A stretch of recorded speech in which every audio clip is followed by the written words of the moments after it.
Sungguh menakutkan, Nabi Musa tiba-tiba pingsan dan tak kuat ketika ingin melihat wujud Allah Subhanahu wa Ta'ala. Dikisahkan, Nabi Musa merupakan nabi yang diutus Allah untuk membimbing kaum Bani Israel. Nabi Musa menyampaikan risalah Allah kepada kaumnya berupa kitab Taurat. Nabi Musa adalah putra Imron dan Yukabat. Selain Nabi Musa, keluarga tersebut memiliki dua anak lain, yaitu Miriam dan Harun. Nama Nabi Musa disebut sebanyak 136 kali dalam Al-Quran yang tersebar dalam 34 surah.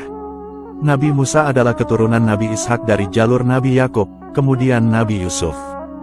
Dalam tafsir Al-Azhar jilid 8 oleh Hamka disebutkan, bahwa pada zaman Nabi Yusuf berkuasa di Mesir, ia mengundang sang ayah yaitu Nabi Yakub beserta 11 saudaranya untuk pindah ke Mesir. Kelak inilah yang dinamai Bani Israel. Nabi Musa lahir pada masa kekuasaan Raja Firaun.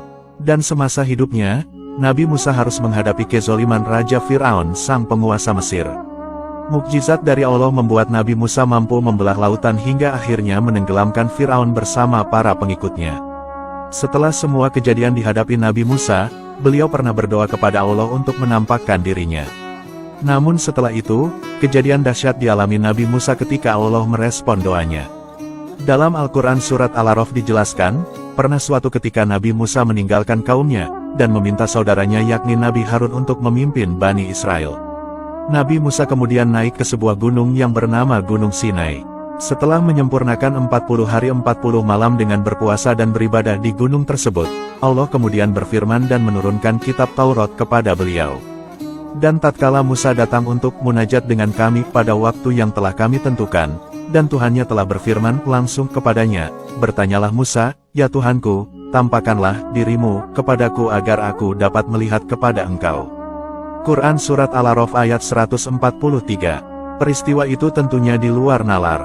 Pemandangan ini layaknya hubungan sebutir debu yang terbatas fana dengan wujud Zat yang Maha Penguasa dan Pencipta yang abadi tanpa perantara. Kejadian yang dialami Nabi Musa ini tentunya menjadi kejadian yang membingungkan. Tetapi, Nabi Musa mampu menerima kalimat-kalimat Allah dan membuatnya begitu rindu dan ingin melihat Tuhannya. Kerinduan Nabi Musa alaihissalam kepada Allah Subhanahu wa Ta'ala, lantas membuatnya lupa akan siapa dirinya. Ia meminta sesuatu yang tidak seharusnya dilakukan oleh manusia di muka bumi. Nabi Musa meminta penglihatan agung dan ingin mengetahui Allah Subhanahu wa Ta'ala, didorong juga oleh kesamaan rindunya dan gejolak cintanya terhadap Allah. Namun, Allah kemudian menjelaskan, bahwa Nabi Musa tidak akan bisa melihat Allah karena pasti ia tidak akan mampu memandangnya. Allah kemudian menjadikan sebuah gunung. Allah kemudian berfirman kepada Nabi Musa, engkau sekali-kali tidak akan mampu melihatku. Tetapi, arahkanlah pandanganmu ke gunung itu. Maka jika ia tetap pada tempatnya, niscaya engkau dapat melihatku. Quran Surat Al-A'raf ayat 143. Gunung tersebut tampak begitu kokoh berdiri dan lebih kecil keterpengaruhan dan responnya daripada manusia. Allah lalu memberikan testimoni kepada gunung yang besar dan kokoh itu. Apabila saat Allah menampakkan diri kepada gunung itu dan gunung itu masih berdiri kokoh, maka tentunya Nabi Musa bisa melihat Allah dengan matanya. Lantas, bagaimana bentuk penampakan Allah itu? Dalam hal ini tentunya manusia tidak bisa menyifati dan mengidentifikasinya. Hal ini karena tidak ada satupun yang berasal dari Rasul.